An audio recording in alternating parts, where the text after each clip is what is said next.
مزید اسلامی ویڈیوز کے لیے ہمارے چینل محمد راشد علی آفیشیل کو ضرور سبسکرائب کریں۔ شکریہ۔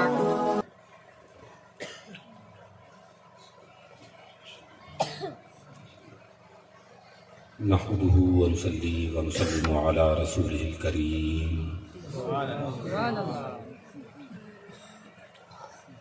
أما بعد فأعوذ بالله من الشيطان الرجيم بسم الله الرحمن الرحيم قال الله تبارك وتعالى في كلامه المجيد يا أيها الذين آمنوا لا ترفعوا أصواتكم فوق صوت النبي صدق الله مولانا العظيم وصدق رسوله النبي الكريم الأمين ونحن على ذلك لمن الشاهدين والشاكرين والحمد لله رب العالمين مولاي صل وسلم دائما أبدا على حبيبك خير الخلق كلهم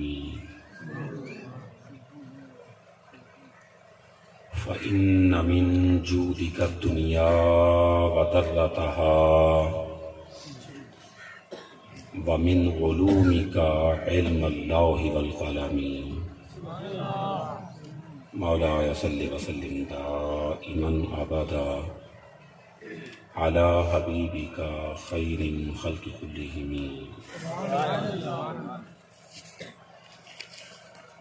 نہایت ہی واجب التعظیم علماء ذی وقار، قراء حضرات، حفاظ گرامی، نقیب محفل،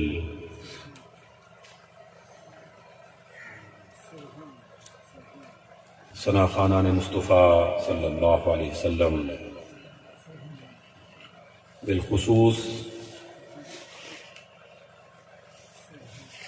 عالم باعمل، عالم حق شناس، با کردار شخصیت حضرت علامہ مولانا محمد ممتاز صاحب دامت برکاتہ العالیہ، بالخصوص ہمارے کراچی سے تشریف لائے ہوئے عالم حق شناس حضرت علامہ مولانا محمد قمر رضا صاحب دامت برکاتہ العالیہ۔ میں اندر بیٹھ کر محفل ساری سن رہا تھا، جس میں نے مولانا قاری ہاشم صاحب ان کی ثنا خوانی بھی سنی، بڑے خوبصورت انداز میں ماشاءاللہ انہوں نے حاضری پیش کی، اور میں راشد صاحب کی جوہر نقابت بھی سن رہا تھا، بہت خوبصورت انداز میں ماشاءاللہ انہوں نے خوبصورت اشعار پیش کیے اور خوبصورت انداز میں ماشاءاللہ۔ وقت اتنا ہے کہ آدھا گھنٹہ آپ سے گفتگو ہو سکے گی، کیونکہ عصر کی نماز کا وقت جلدی مکروہ ٹائم شروع ہو جاتا ہے، تو زیادہ دیر بات نہیں ہو سکے گی، تھوڑی دیر گفتگو ہوگی، لیکن آپ حضرات کے بیٹھنے کا انداز تھوڑا سا اگر بدل جائے، ایک تو یہ درمیان میں جگہ مجھے نہیں پتا کس وجہ سے چھوڑی ہوئی ہے، کسی نے آنا ہے، کوئی مہمان خصوصی یہاں پر آ کر بیٹھیں گے پھر تو ٹھیک ہے، اگر کسی نے یہاں پر درمیان میں نہیں آنا تو تھوڑی سی مہربانی کریں، یہاں قریب تشریف لے آئیں، اس خلا کو تھوڑا سا درمیان میں جو خالی جگہ ہے نا اس کو پر کر لیں. اچھا کسی کو لگے نا کہ میں اٹھ کے جاؤں تو میری عزت کم ہو جائے گی، وہ بے شک نہ اٹھے. اگر عزت میں کمی لگے نا بھی عزت کم نہ ہو جائے پھر بے شک. ماشاءاللہ آپ نے بڑی محبت کا اظہار فرمایا. اللہ تعالیٰ آپ کی عزتوں میں مزید اضافہ فرمائے. آپ کی محبتوں کا بہت شکریہ.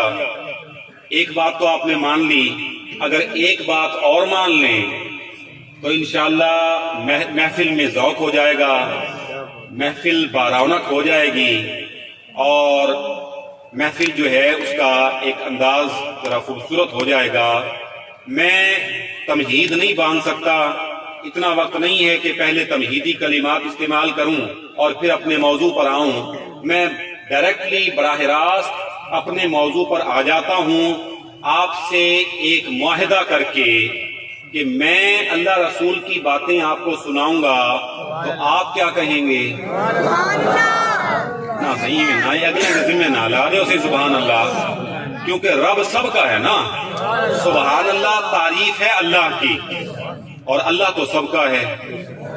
ایسے پریشان نہ تھی وہ بھی ایک نعرے سا کو لمیں دے پی ٹی آئی دے ایسا نون لیگ دے تھے، ایسا کی میں بولوں، یا نعرے سا کو لمیں دے نواز شریف دے ایسا پی ٹی آئی دے تھی نے. تو ایسی بات نہیں ہے. میں آپ سے سبحان اللہ کہلواؤں گا.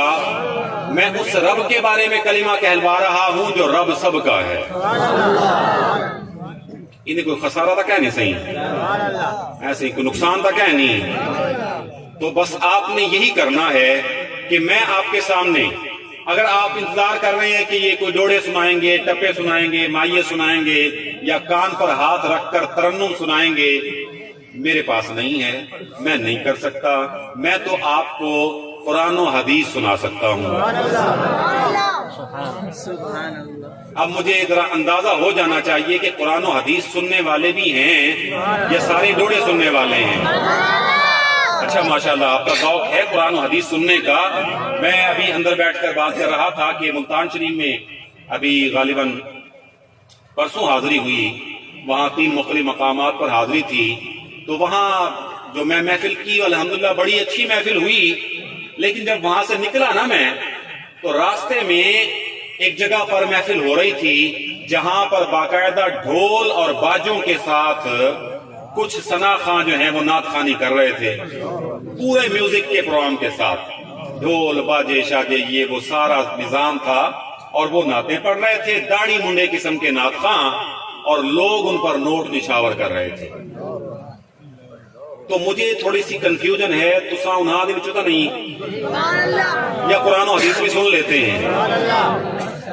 کوئی داڑھی منڈا نعت خواں بلائیں آپ کے لیے، کوئی میوزک سسٹم کیا جائے، ٹھیک ہے، کوئی گانے باجے کا، کوئی ڈھول شول کا انتظام کیا جائے، اس کا انتظار ہے، یا قرآن و حدیث کے سن لیں گے آپ لوگ؟ چلے مہربانی. پیچھے والے ویسے بول نہیں رہے ہیں، لگتا ہی جو میوزک سسٹم کا انتظار ہوئے، یہ پیچھے والے بھی ذرا کہیں نا سبحان اللہ.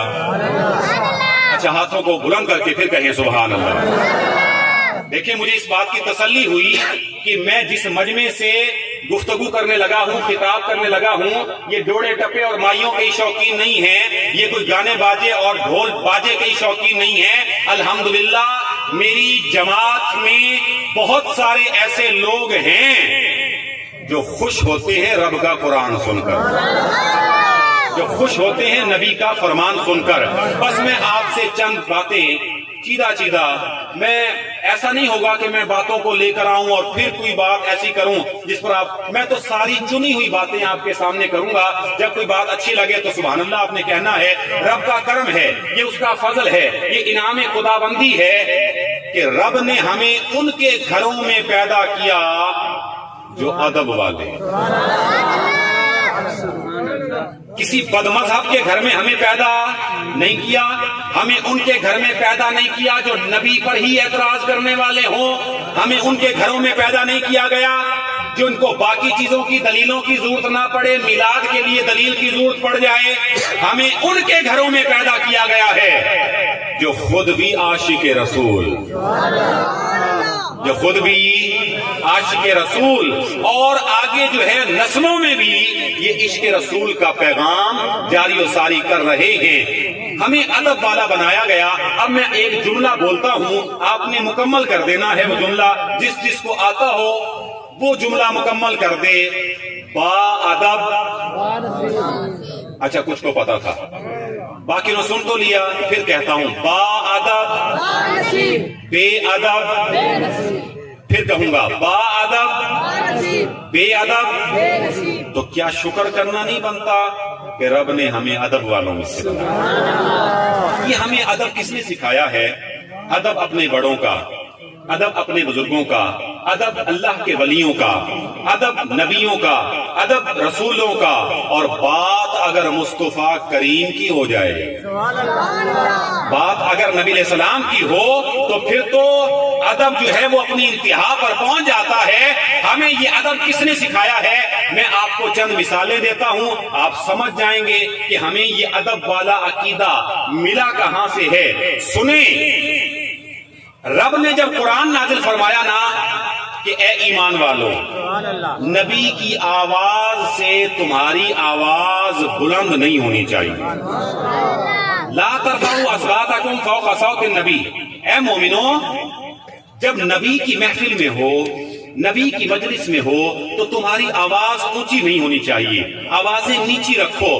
سنو, کہیں ایسا نہ ہو کہ بارگاہ مصطفیٰ میں تمہاری آواز بلند ہو تو پھر تمہارے سارے عمل ضائع ہو جائیں گے. عمل بولے تو صحیح بھئی. ہمیں لوگ کہتے ہیں بس عمل کریں گی, عمل کام آئیں گے, عمل سے زندگی بنتی ہے, جنت بھی جہنم بھی. عمل کریں, عمل کام آئیں گے. بالکل صحیح ہے, لیکن پتہ ہے کہ عمل کب کام آئیں گے؟ جب پہلے ادب ہوگا. اس لیے کہ قرآن کہتا ہے کہ ادب نہ رہا نا تو عمل تو غارت ہو جائیں گے, عمل تو برباد ہو جائیں گے. یہ ادب کا عقیدہ ہمیں کس نے دیا ہے؟ میں آپ کے سامنے مثالیں پیش کرتا ہوں. جب یہ آیت نازل ہوئی, سیدنا صدیق اکبر رضی اللہ تعالی عنہ نبی علیہ السلام کے پہلے خلیفہ. خلیفہ اول کون ہے جناب؟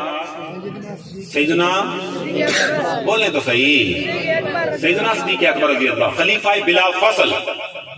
صدیق اکبر رضی اللہ تعالیٰ عنہ کا انداز یہ ہوتا تھا حضور کی بارگاہ میں کہ اتنی آہستگی سے بولتے تھے کہ صحابہ کرام فرماتے ہیں صدیق اکبر کی بات کو سمجھنے کے لیے ہمیں ان کے ہونٹوں پر غور کرنا پڑتا تھا. اگر ہم غور کر لیتے تو بات سمجھ میں آ جاتی, ورنہ صدیق اکبر آواز نہیں نکالتے تھے, بارگاہ رسول میں آواز نہیں نکالتے تھے. یہ پہلا ادب کا مقام میں نے آپ کے سامنے بیان کر دیا. اور یہی حال حضرت عمر بن خطاب رضی اللہ تعالی عنہ کا بھی تھا کہ آواز نہیں نکالتے تھے, سرگوشیاں کرتے تھے, آہستہ آہستہ بولتے تھے. ایک بات میں آپ کو سنا چکا, دوسری بات سنا دیتا ہوں. نبی اکرم صلی اللہ علیہ وسلم کے غلاموں جب صحابہ کرام در مصطفیٰ پر حاضر ہوتے, در اقدس پر حاضر ہوتے, نبی علیہ السلام کے دروازے پر حاضر ہوتے اور حضور کو بلانا چاہتے, تو دروازے پر دستک دینے کا انداز ان کا یہ ہوتا تھا کہ کبھی پورے ہاتھ سے دروازہ نہیں کھٹکھٹایا. جیسے ہم دروازہ ایسے کھٹکھٹاتے ہیں نا, انہوں نے کبھی پورے ہاتھ سے دروازہ نہیں کھٹکھٹایا, بلکہ جب بھی دروازے پر دستک دیتے تو ایسے دیتے کہ اپنے ناخنوں سے ہلکی ہلکی چوٹ جو ہے دروازے پر لگاتے کہ آواز بالکل ہلکی پیدا ہونی چاہیے. صحابہ نے ہمیں یہ ادب سکھایا کہ اپنی آواز تو اپنی رہی, دروازے کی آواز بھی پست ہونی چاہیے, دروازے کی آواز بھی ہلکی ہونی چاہیے کہ اس انداز پر توہین نہ ہو جائے, گستاخی نہ ہو جائے, بے ادبوں میں سے نہ ہو جائے. تو دو باتیں کر چکا. تیسری بات, جب میرے آقا وضو فرماتے, توجہ ہے, جب نبی علیہ السلام وضو فرماتے نا تو صحابہ کرام کا ادب یہ تھا کہ کبھی وضو کے پانی کو نیچے نہیں گرنے دیتے تھے. یہ ان کے ادب کا انداز تھا. بھئی کہاں لکھا ہے قرآن میں؟ کہیں لکھا کوئی آیت نازل ہوئی جس میں اللہ نے صحابہ کرام کو فرمایا ہو کہ میرا محبوب جب وضو کرے تو تم نے پانی نیچے نہیں گرنے دینا؟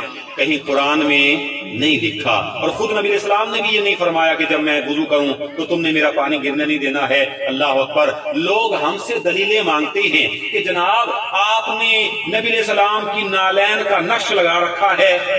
یہ نالین مصطفیٰ نبی اسلام کے جو ہے وہ نالین کا نقش لگا لیتے ہیں، کبھی یہاں لگا لیتے ہیں تو کبھی دستار پر لگا لیتے ہیں. کہاں لکھا ہے؟ پہلے دکھائیں قرآن میں، پہلے دکھائیں حدیث پاک میں. کہاں لکھا ہے؟ بخاری شریف میں. دکھائیں گے تو پھر لگانے دیں گے، ورنہ ہم آپ پر فتویٰ لگا دیں گے. اور میرے بھائی، وہ ہم سے دلیلیں مانگنے والے، ذرا صحابہ سے تو پوچھ، ذرا صحابہ بھی تو سوال کرنا کہ کہاں انہوں نے لکھا ہوا پایا تھا کہ نبی جب وضو کرے تو پانی نیچے نہیں گرنے دینا؟ یہ کس نے بتایا؟ یہ دلیل کہاں سے لی؟ یہ صحابہ کے عشق نے سکھایا تھا، یہ ان کی محبت نے سکھایا تھا، یہ ان کی محبت تھی جو ان کو ان کاموں پر ابھارتی تھی. اور نبی علیہ السلام نے بھی منع نہیں فرمایا. جب انہوں نے اپنے ادب کا اظہار کیا، اپنی محبت کا اظہار اس انداز سے کیا، تو میرے آقا نے منع نہیں فرمایا. سوال کریں صحابہ کرام سے، جناب لکھا ہوا دکھائیں. لکھا ہوا تو کہیں نہیں، لیکن صحابہ کرام حضور کے وضو کے پانی کو نیچے نہیں گرنے دیتے تھے. آپ کو پتہ ہے صحابہ کرام کی تعداد کتنی تھی؟ حجۃ الوداع کے موقع کے بارے میں چند روایات آتی ہیں. بعض نے کہا 1,14,000 صحابہ تھے. کتنے جناب؟ 1,14,000. کسی نے کہا نہیں جناب 1,24,000 تعداد تھی. ایک اور کہا، بولا کہنے لگا 1,44,000 تعداد تھی. مختلف اہل سیرت کی کتابوں میں. اچھا چلیں 1,00,000 سے تو زیادہ ہی ہے نا، 1,00,000 سے تو کنفرم زیادہ تھے. اچھا جب حضور وضو فرماتے تو کتنے صحابہ حضور کے پاس ہوتے تھے؟ اب وضو کا پانی اتنا تو نہیں ہوتا نا کہ جو سینکڑوں اور ہزاروں لوگوں میں کافی ہو جائے. آپ کو پتا ہے کہ صحابہ کے عشق کا انداز کیا تھا، ان کی محبت کا انداز کیا تھا، ان کے ادب کا انداز کیا تھا؟ بھائی کچھ صحابہ جو آگے آگے ہوتے تو ان کو تو پانی مل جاتا، وہ تو ہاتھ تر کر لیتے اور پانی مل جاتا. بہت ساروں جو کو پانی نہیں ملتا وہ بیچارے رہ جاتے. وہ کیا کرتے تھے؟ وہ ان صحابہ کے قریب آتے جن کو پانی مل چکا ہوتا. وہ کہتے یار بڑا خوش نصیب ہیں. بولو خوش نصیب ہو یار، بڑا خوش نصیب ہے تجھے حضور صلی اللہ علیہ وسلم کے دست مبارک کا پانی میسر آ گیا، ان کے چہرے کا پانی میسر آ گیا، ان کے قدمین شریفین کا پانی میسر آ گیا. یار میں تو رہ گیا، مجھے تو نہیں ملا. اچھا یار نہیں ملا، ایک مہربانی تو کر، تیرے ہاتھ پر تری ہے، تو اپنا ہاتھ تو میرے ہاتھ کو لگا دے، اپنا ہاتھ تو میرے ہاتھ کو لگا دے. یہ تھا ان کا محبت کا انداز، عشق کا انداز، ادب کا انداز. اور پھر کرتے کیا تھے؟ اپنے ہاتھوں کو چہروں پر ملتے، سینوں سے لگاتے. یہاں اتنے سارے علماء بیٹھے ہوئے ہیں. آپ کو پتا ہے یہ جو مائع مستعمل ہوتا ہے، جو وضو کا پانی ہوتا ہے نا، کیونکہ یہ پاک کرنے والا نہیں ہوتا، فقہائے کرام فرماتے ہیں کہ جب وضو کا پانی آپ وضو کر لینا تو آپ کو مسجد میں وہ پانی نہیں گرانا ہے، مسجد کے اندر چھینٹے نہیں مارنے آپ نے، وہ پانی مسجد میں نہیں گرنا چاہیے. اللہ اکبر. بھائی ایک طرف شریعت کہتی ہے کہ وضو کا پانی مسجد میں بھی نہ گرے، اور صحابہ کیا کر رہے ہیں؟ صحابہ کرام کیا کر رہے ہیں؟ صحابہ کرام اپنے چہروں پر ملتے ہیں، سینوں پر ملتے ہیں. 3 باتیں سنا چکا، چوتھی بات بھی سن لیں. جب میرے آقا حجامت بنواتے نا، بال بنواتے، تو حضور تو آتے بال بنوانے کے لیے، بہت سارے صحابہ حضور کے دائیں بائیں کھڑے ہو جاتے، وہاں پر جھرمٹ لگ جاتا. ٹھیک ہے، اللہ اکبر. گویا کہ میرے آقا اگر حجامت بھی بنواتے تو صحابہ تو وہاں بھی محفل سجا لیا کرتے تھے، وہاں بھی جلوس کا انداز اپنا لیا کرتے تھے، سارے اکٹھے ہو جاتے. بھئی کیا ضرورت ہے سب کے اکٹھا ہونے کی؟ حجامت ہی تو بنوا رہے ہیں، تو اکٹھا ہونے کی کیا ضرورت ہے؟ وہ سارے اکٹھے ہو جاتے. پھر کرتے کیا؟ جیسے جیسے حضور کے بال مبارک کٹتے جاتے وہ لپکتے اور ان بالوں کو اپنے ہاتھوں میں لیتے، وہ ان بالوں کو سنبھالتے. اور پھر صحابہ میں تقسیم شروع ہو جاتی، کسی کو 1 بال مبارک مل گیا، کسی کو 2 مل گئے، کسی کو 3 مل گئے. اور بہت سارے ایسے ہوتے جن کو کوئی بال نہ ملتا تو وہ دوسرے صحابی کی منت کرتا، یار مہربانی چکر ہیکتا میں کو دے چاہیے، یار مہربانی کر ایک تو مجھے عطا فرما دے یار. اللہ اکبر. اس کی منت سماجت کرتا.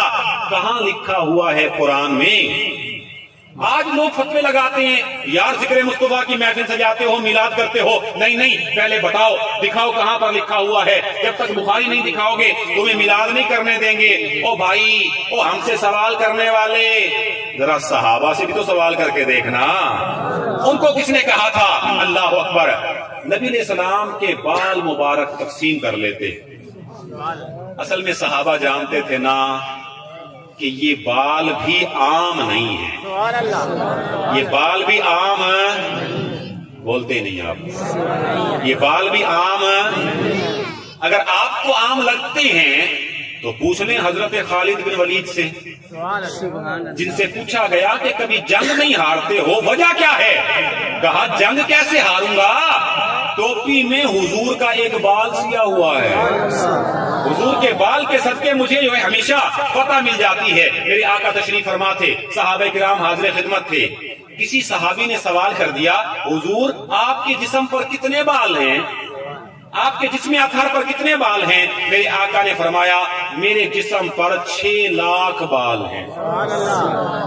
کتنے صحیح؟ حساب کمزور ہے، کتنے بال ہیں نا؟ 6 لاکھ بال۔ اللہ اکبر، صحابی نے کہا حضور 6 لاکھ، اچھا ٹائم تک کتنا ہو سی؟ ایسے ہی بالاں دا معاملہ ہے نا، ٹائم تک کتنا ہو سی بھائی، یہ گنتی دا معاملہ ہے، تو ول 2-4 جاڑے دے ول گنتی کرتے ول میرا کوئی سے بھائی کتنے ہیں نا۔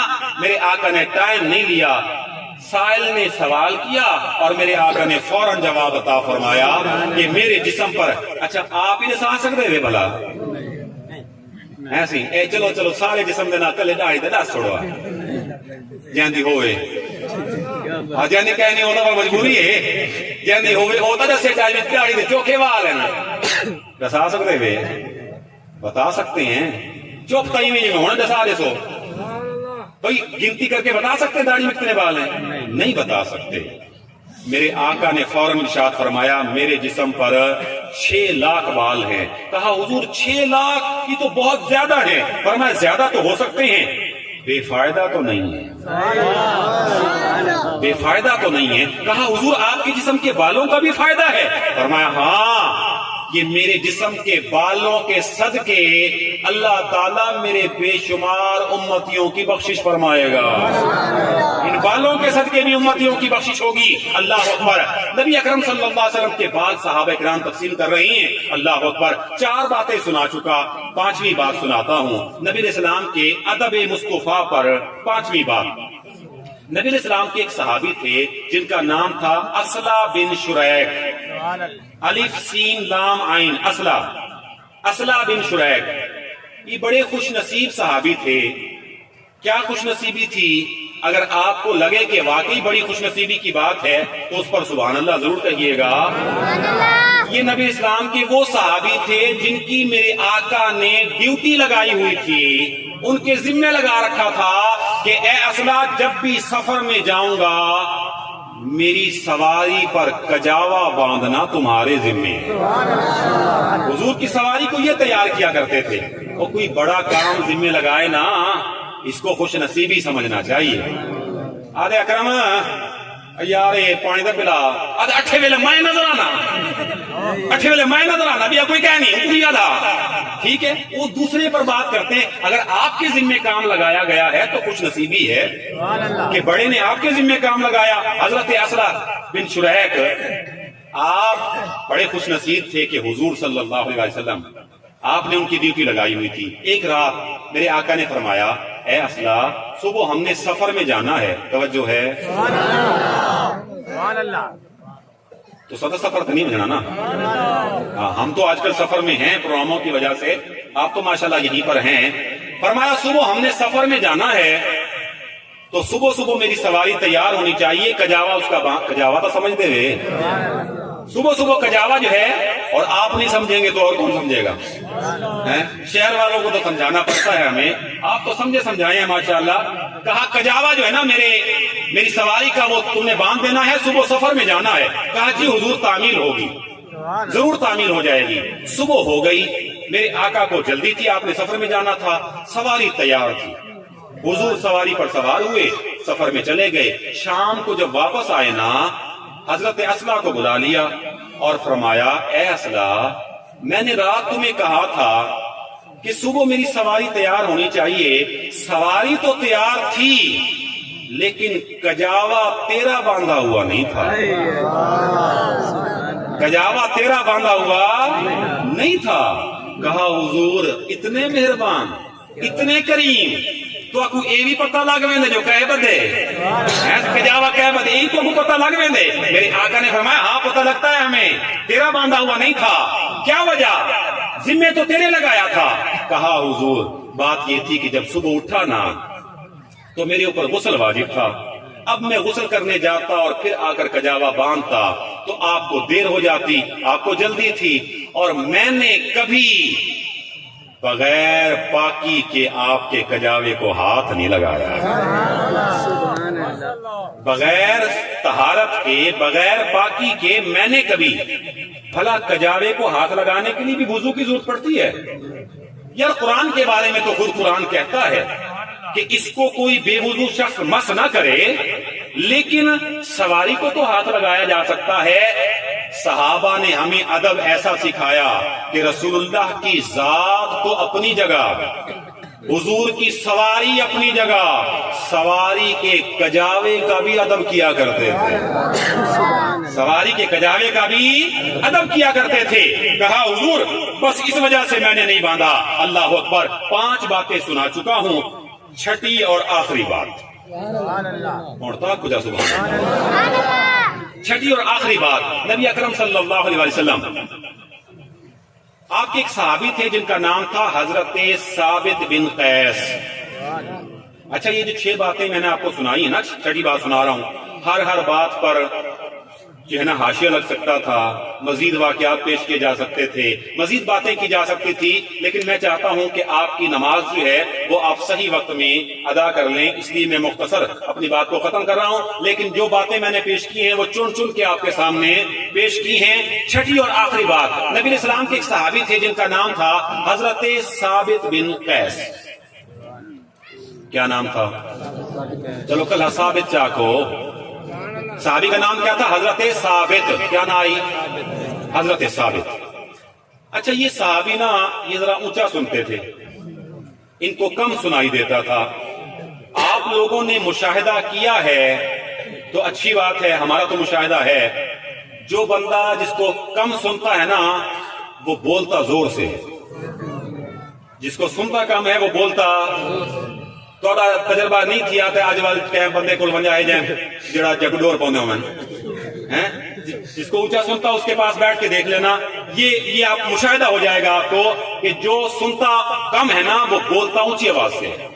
اچھا یہ صحابی یہ ظاہر ہے کہ ان کو کم سنتا تھا, تو حضور کی بارگاہ میں جب ہوتے تو اونچی آواز سے بات کرتے, زور سے بات کرتے.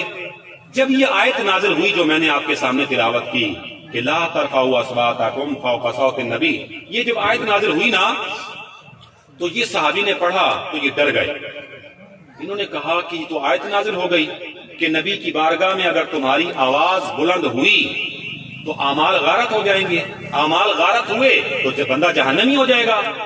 تو یہ ڈر گئے اور کہنے لگے میں تو جہنمی ہو گیا, میں تو جہنمی ہو گیا. حضور کی بارگاہ میں تو اونچی آواز سے بولتا رہا, میں تو زیادہ یہ آواز سے بولتا تھا, میں تو بے ادب ہو گیا, میرے تو اعمال ضائع ہو گئے, میں تو جہنمی ہو گیا. اپنے آپ کو گھر میں بند کر لیا اور حضور کی بارگاہ میں نہیں جاتے تھے, حضور کی محفل میں حاضر نہ ہوتے تھے, نہ مسجد میں جاتے نہ حضور کی محفل میں جاتے, بس اپنے گھر میں اپنے آپ کو بند کر لیا. اللہ اکبر. نبی اکرم صلی اللہ علیہ وسلم کے غلاموں, نبی علیہ السلام نے صحابہ کرام سے پوچھا کہ بھئی وہ ثابت مسجد میں آیا کرتا تھا, اب آ نہیں رہا, کیا وجہ ہے؟ ایسے جڑا بندہ مسجد آندا ہوئے والو نہ آوے تے ول بے نمازی سوال کرے نا پوچھتے نا یارو اسلام آندا ترائے جاڑے تھی گئے آندا نہیں پیا خیر ہے آدھے وے تو سب نوے تھے بیٹھے وے. بھئی کہتے ہیں کہ نہیں, بھئی ایک نمازی روزانہ آتا ہے, 2-4 دن گزر جائیں نہ آئے, بندہ پوچھتا ہے نا جڑا منڈو مسجد آوی نا اوندا کون پوچھے ہیں, جڑا وڑا ہی نہ ہوئے مسجد دے وچ. ایک آقا تھا, آقا اس کا ایک غلام تھا, وہ غلام نمازی تھا, آقا بے نمازی تھا. ٹھیک ہے. غلام نے کہا جناب میں واپس آ کر پتہ نہیں مجھے سرائکی میں کہنا آئے گا کہ نہیں کہنا آئے گا, چلو کہہ دیتا ہوں. وہ آقا ہائی بے نمازی تے غلام ہائی نمازی. اور تاکو سبحان اللہ میں ہمت جو کی تھی تھوڑی جہی سرائکی میری کمزور ہے, میں ڈرتا ہوں یہ لفظ کوئی اچھا جھکا تھی وجہ والی میں مذاق بڑھاؤ کانپے ٹانگ رہی ہیں اور اس طرح کا میرا مذاق نہ بن جائے. یہ وہاں سے ڈر لگتا ہے جو سرائکی بول رہا تھا کوئی لفظ اگا پیچھا جا کرا تو ساکو جی مولانا صاحب ایک نہیں میں لفظ بول گئے, اس لیے ڈر لگتا ہے. بہرحال چلو کوشش کرتا ہوں. اللہ اکبر. نبی ایک دفعہ درود شریف پڑھ لیں.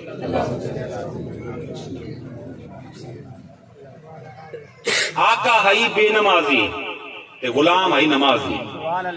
غلام آقا صحیح تھوڑا جا ٹائم دے نماز تا پڑھا وا نوکر سمجھ گئے نو, غلام نہیں سمجھتے نوکر سمجھ نو. آقا سے نماز تا پڑھا وا. آقا ٹھیک ہے پڑھا. وہ تھوڑی جھٹ لگ گئی, وہ دیر لگ گئی تھے تے او جڑا اوندا مالک آئی آقا آئی او مسجد دے باہر کھڑا تھی گیا. آدھے یار اتنی دیر تھی گئی آندا کیوں کہنی کون تک وہ باہر نہیں آونے دا. وہ اندروں نوکر آدھا ہے جڑا تک وہ اندر نہیں آونے دا. وہ میں کو باہر نہیں آونے دا جڑا تک وہ اندر نہیں آونے دا. تو بہرحال جو مسجد میں جائے نا اس کا کون پوچھے کہ کس حال میں ہے. نمازیں تو گھر میں بھی پڑھی جا سکتی تھی. جماعت کا مقصد ہی یہ ہے کہ محلے کے لوگ اکٹھے ہوں, ایک دوسرے کے دکھ درد سے آگاہ ہوں کہ کسی بھائی کو کوئی پریشانی تو نہیں, کوئی مسئلہ تو نہیں. نبی اکرم صلی اللہ علیہ وسلم کے غلاموں, نبی علیہ السلام نے پوچھا, توجہ ہے سارا کنیکشن ان نال تک ہے نہیں نا, بس سوال میرے نال کنیکٹ رہا. نبی اکرم صلی اللہ علیہ وسلم نے فرمایا, آپ نے ارشاد فرمایا بھئی وہ ثابت آیا کرتا تھا آیا نہیں, کیا وجہ ہوئی, کیوں نہیں آ رہا. اللہ اکبر. عرض کی حضور پوچھ کر بتائیں گے. حضرت سعد ان کے ہمسائے تھے, آپ گئے اور اس سے پوچھا کہ یار مسجد میں کیوں نہیں آتا. حضور توجہ ہے مسجد میں کیوں نہیں آتا, حضور کی محفل میں کیوں نہیں آتا. حضرت ثابت نے سارا ماجرا سنا دیا کہ یار میں تو بے ادب ہو گیا. اللہ نے قرآن نازل فرمایا ہے کہ حضور کی بارگاہ میں اونچی آواز سے نہیں بولنا, میں تو اونچی آواز سے بولتا رہا ہوں, میں تو بے ادب ہو گیا, میرے تو اعمال غارت ہو گئے, میں تو جہنمی ہو گیا. اللہ اکبر. بس اسی وجہ سے کہ دوبارہ بے ادبی نہ ہو جائے میں حضور کی بارگاہ میں نہیں جا رہا. حضرت سعد نے ساری بات آ کر حضور کو سنا دی. حضور نے فرمایا جاؤ ثابت کو بلا کر لاؤ. اور جس کو حضور بلائیں اس کی قسمت پر معاف کرنا چاہیے. جس کو حضور بلائیں, اللہ ہمیں اور اللہ کا محبوب ہمیں نبی علیہ السلام کی بارگاہ میں حاضری کا شرف نصیب عطا فرمائے. حضرت ثابت کو بلا لیا. حضرت ثابت آ گئے. میرے آقا نے فرمایا ثابت کیا بات ہے, ہماری محفل میں کیوں نہیں آتے ہو, ہماری مجلس میں کیوں نہیں آتے ہو, مسجد میں کیوں نہیں آ رہے. اللہ اکبر. کہا حضور میں تو بے ادب ہو گیا, میں تو اونچی آواز سے بولتا رہا آپ کی بارگاہ میں. حضور آپ کے ادب کی وجہ سے نہیں آ رہا ہوں کہ کہیں میں دوبارہ میری آواز بلند نہ ہو جائے. اب سنیں ادب والو, سنو, ادب کا بڑا مقام ہے. میرے آقا نے فرمایا ثابت تو نے ہمارا ادب کیا. سبحان اللہ تعالی. پیچھے لے آنکھ چاہ ذرا. اے ثابت تو نے ہمارا ادب کیا ہے, تو نے احترام کیا ہے. سنو ادب والے خالی ہاتھ نہیں جایا کرتے. تمہیں میں 3 خوشخبریاں سناتا ہوں. ثابت 3 خوشخبریاں سناتا ہوں. پہلی خوشخبری, نبی اسلام نے فرمایا اے ثابت تو نے ہمارا ادب کیا نا, اب جب تک تو زندہ رہے گا عزت اور شان والی زندگی گزارے گا. دوسری بشارت فرمایا اے ثابت جب تجھے اللہ موت دے گا نا تو سن تجھے شہادت کی موت نصیب ہوگی. حضرت ثابت وہاں پر تھے اور صحابہ بھی تھے. کسی نے یہ نہیں کہا کل کیا ہوگا کون جانے, کل کیا ہوگا کون جانے. صحابہ کا عقیدہ یہ تھا کہ رب تو غیب جانتا ہی ہے, اس نے اپنے پیارے کو بھی عطا فرمایا ہے. اس لیے کسی نے سوال نہیں کیا, سوال نہیں اٹھایا, اس لیے کہ صحابہ جو تھے وہ اعتراض کرنے والے نہیں تھے, وہ ماننے والے تھے, وہ عاشق تھے, وہ ادب والے تھے. کتنی خوشخبریاں سنائی, کل کتنی؟ 2 سنائی. کون کون سی؟ پہلی کہ جب تک زندہ رہے گا شاندار زندگی گزارے گا، دوسری خوشخبری مرے گا تو شہادت کی موت پائے گا، اور تیسری بشارت میرے آقا نے یہ عطا فرمائی، فرمایا سن او ادب والے، اللہ تیری بغیر حساب کے بخشش فرمائے گا۔ اللہ تعالیٰ ادب والوں میں زندہ رکھے اور ادب والوں میں ہمارا خاتمہ فرمائے۔ وآخر دعوانا الحمدللہ رب العالمین۔